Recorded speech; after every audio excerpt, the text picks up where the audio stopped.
Mountain bike tyres do not come cheaply, but how do you know whether the time has come to put your hand into your pocket and invest into new rubber?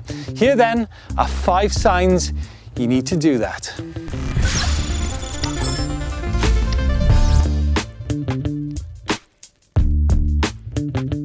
Now, first of all, you need to identify whether you've got the right tyre on your bike in the first place.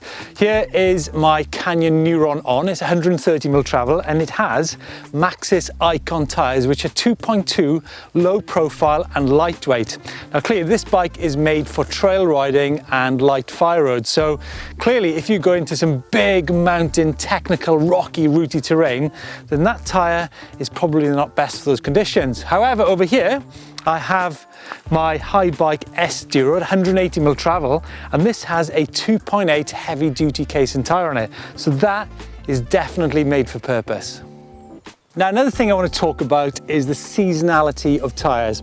On my right here, I have a 2.8 Minion with an aggressive tread pattern, both front and rear, and in terms of depth. So obviously this tyre is going to be great under braking and also climbing as well. However, it would be a shame to use that tyre if you weren't using it in the correct places. If you're riding smoother trails or fire trails, it's probably best you take that tyre off and go for a tyre which is more low profile and suited to dry summer conditions. I know a lot of you are going to say that if you put a low profile tyre on, it's not going to be as good climbing, but you'll be surprised if you put a super tacky low profile tyre on. It really will offer quite a bit of grip. Now, the other thing with low profile tyres as well is they're going to have less of a drain on your battery than an aggressive tread tyre. So that's something you might need to bear in mind as well.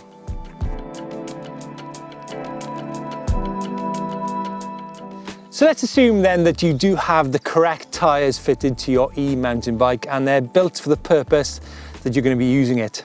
Let's talk about tread pattern first of all. Now, there's 4 different areas of the tyre that you need to check up on to look for wear. The first one is going to be the depth of your tyre. Now, this is something that traditionally you look at on your car or your van tyre and see whether it passes MOT or not.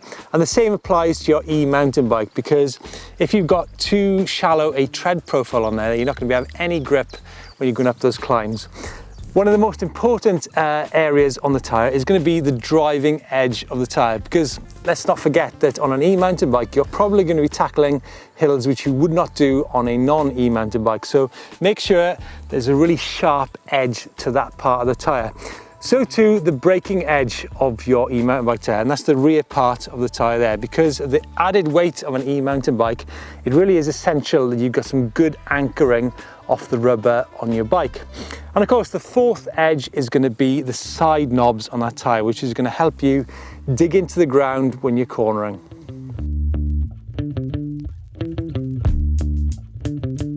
Now, next up is to look for any inconsistencies of the tread profile of your tyre. As you can see, there's a tread knob being sliced off here. I mean, if you've got 1 cut off or 2 or 3 or 4, that's probably all right. But if you've got more than maybe 6 or 7 of those knobs cut off your tyre, it's probably time you need to invest in some new black stuff.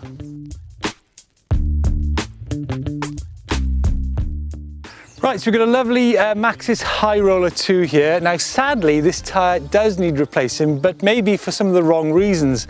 First of all, you can see how there's hardly any depth left on the top tread of this tyre.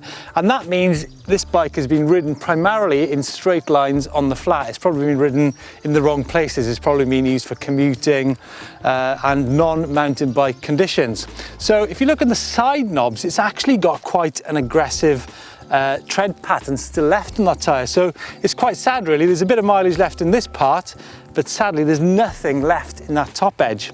Now, if we move on to look at the top side of this tyre, as you can see, there's lots of cracks on there, which means it's pretty well perished. It's been ridden in the sun, it's been left in the sun.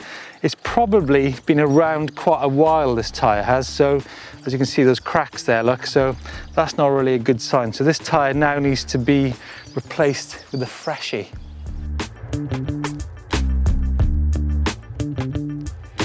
Now, no matter what type of trail you ride, whether it's a natural trail or a man-made forest trail, or indeed some natural route and rock, there will be something on the trail that will bite into your tyres. Now, as you can see, that's a pretty sharp bit of rock there, and I've actually seen one of the other reasons why this tyre has been ditched, and that's because there's a big old gash in the sidewall.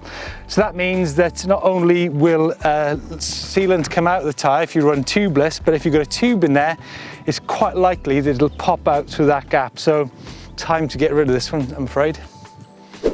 So there you go, 5 ways to see whether your E-mountain bike tyre needs replacing, and it's a huge subject. In fact, I've done a video covering just that, which you can find just up here or there, anyway, somewhere, but check that out. If you've got any comments on e-bike tyres, I'm sure there is a million of them that need answering. Please leave them in the comments below. Give us a thumbs up if you like this video, and hit that globe to subscribe to EMBN.